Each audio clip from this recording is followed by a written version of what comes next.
అందరికీ నమస్కారం అండి. మీ కృష్ణప్రసాద్. మన యూట్యూబ్ ఛానల్ని అందరూ చూస్తున్నారు, చక్కగా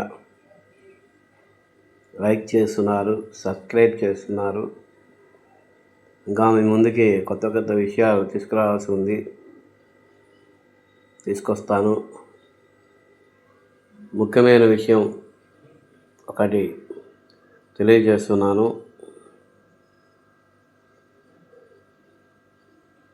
అదేమిటంటే, భగవంతుడి దగ్గరికి వెళ్ళినప్పుడు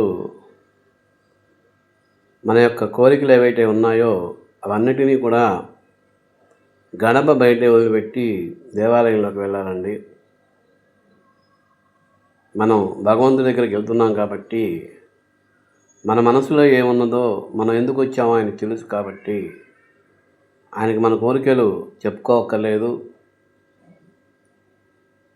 కాకపోతే మనకు భగవంతుని అనుగ్రహం కలగాలి అన్నప్పుడు ఎంత ఎక్కువసార్లు దేవాలయానికి వెళ్తామో అంత ఎక్కువసార్లు మన మనస్సుని భగవంతుడి దగ్గర నిమగ్నం చేయాలి.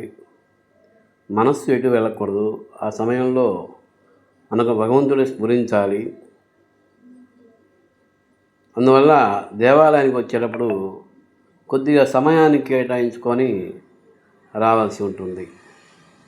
అయ్యో సమయం అయిపోతుంది, వెళ్ళిపోవాలి అట్లాంటి భావన లేకుండా ఉన్న 10 నిమిషాలైనా మనం ప్రశాంతంగా భగవంతుడి సన్నిధిలో గడిపే విధంగా వచ్చినట్లయితే మనకు మంచి పాజిటివ్ ఎనర్జీ ఉంటుంది దేవాలయంలో.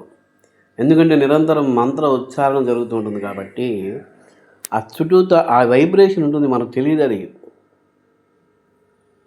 ఏదైతే ఆ పాజిటివ్ ఎనర్జీ ఉందో అదంతా కూడా మనకి రావడం జరుగుతుంది. కాబట్టి చక్కగా మనసు ప్రశాంతంగా పెట్టుకొని దేవాలయానికి వచ్చి చక్కగా కూడా ఆ యొక్క భగవంతుని అనుగ్రహం పొందాలి. మన సమస్యని అక్కడ వదిలేసి ఆయన పాదాల దగ్గర పెట్టినట్లయితే, మనం మనస్ఫూర్తిగా ప్రార్థించినట్లయితే మన మొర భగవంతుడు ఆలకిస్తాడు, కష్టాన్ని చక్కగా తొలగిస్తాడు. జై గణేశ.